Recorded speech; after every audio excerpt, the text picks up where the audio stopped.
I found out my son was married the same way strangers did. Through Instagram. It was 6:12 a.m. when my phone buzzed on the nightstand. I wasn't even fully awake, just reached over out of habit, expecting a news alert or one of those motivational quotes people love sending at dawn. Instead, I saw a photo. My son Imran, smiling, standing under an arch of white flowers I had never seen. And beside him, a woman in a red bridal dress, her hands heavy with gold bangles, her head bowed shyly as if she'd been part of our family for years. The caption read, "Forever starts today, read Alhamdulillah." My fingers went numb. I stared at the screen, blinking hard, convinced I was misunderstanding something obvious. Maybe it was a photo shoot, maybe a cousin's wedding, maybe anything else. But then I saw the comments.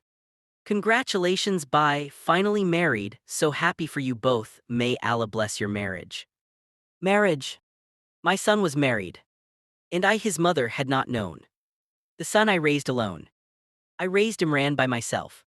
His father died when Imran was 9, heart attack, sudden, cruel, final. One day I was a wife, the next I was a widow with a child who cried himself to sleep holding his father's shirt. I went back to work, I sold my jewelry, I gave tuition lessons in the evenings, I skipped meals so he could eat properly, I walked everywhere so he could take the bus to school. Every rupee I saved went into his future. And when I finally had enough, I bought a modest house, not in my name but in his. "Why not keep it in your name?" my sister asked. I smiled and said, "Because one day it will be his anyway." The house wasn't a gift. It was a promise.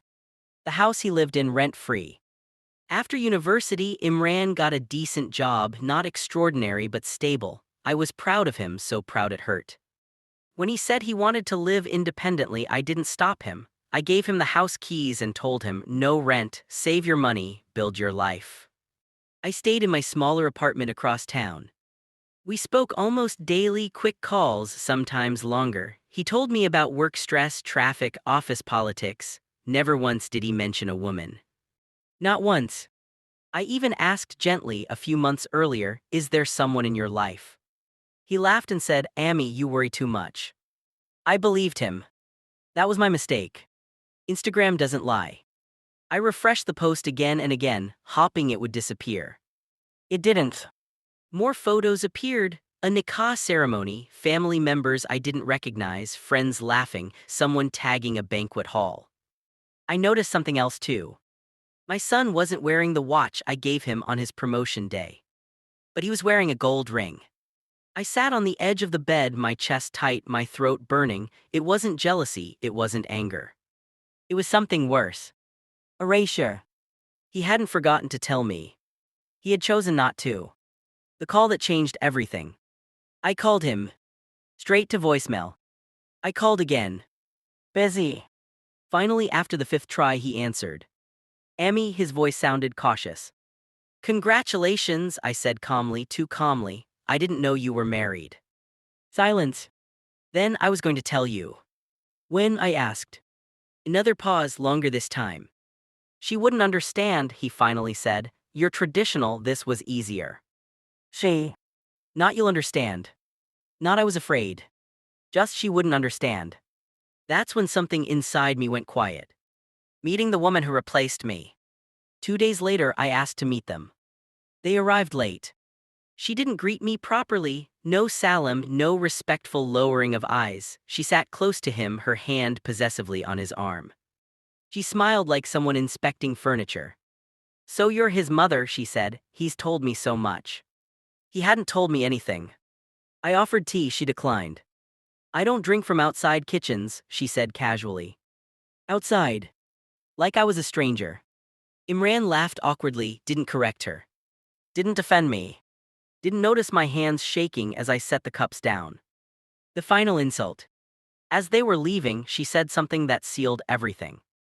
"You know, Imran told me the house is ours now. We're thinking of renovating, maybe you can help with some money." She said it sweetly. Like entitlement wrapped in sugar. I looked at my son. He avoided my eyes. And in that moment, I realized something painful but necessary. I had given him everything, he had given me nothing, not even honesty. The next morning, I woke up early. Not crying. Not shaking. Clear. I took out the property documents. My name was still there, co-owner, a legal safeguard I'd added years ago just in case. I called my lawyer. I want to sell the house, I said. There was a pause. Your son lives there. I know, I replied, list it. By noon, it was on the market. By evening, I had an offer. By the next morning, I accepted. The call he never expected. He called me screaming. Amy, what did you do? I sold my investment, I said calmly. You can't do this.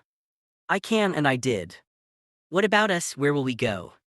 I thought of the nights I slept hungry. The years I wore the same clothes. The sacrifices he never noticed. You should have thought of that before you erased me, I said.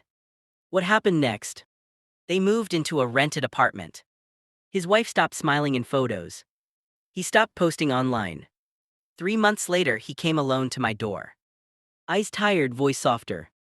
I made a mistake, he said. I nodded, yes, you did. I didn't realize what I was losing.